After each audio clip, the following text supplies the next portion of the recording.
Yomg'irdan keyingi paxta dalasiga qanday qarash kerak? Hozir biz nihollar unib chiqish davrida tuproqni yumshatish ishlari bilan shug'ullanyapmiz. Biz sizga yordam beramiz. Nihollar unib chiqish davrida tuproqni yumshatishda faqatgina ehtiyotkorlik bilan ishlash kerak.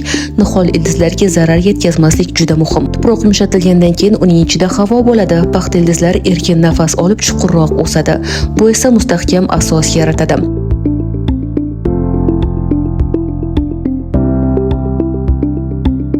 Avvalo tuproqni yumshatish uchun kerakli asboblarni tayyorlaymiz. Qotib qolgan yuqori qatlamni yumshatamiz, lekin chuqur kovlamaymiz. Nihol ildizlariga zarar yetkazmaslik uchun faqatgina 5-8 sm chuqurlikda ishlaymiz. Asbobni tuproqqa ehtiyotkorlik bilan kiritib, uni yon tomonlarga harakatlantiramiz. Tuproqdagi kesaklarni maydalab, yuzasini tekislaymiz. Shu tarzda tuproq havo va suvga ochiq bo'ladi. Ildizlar esa yaxshi rivojlanadi.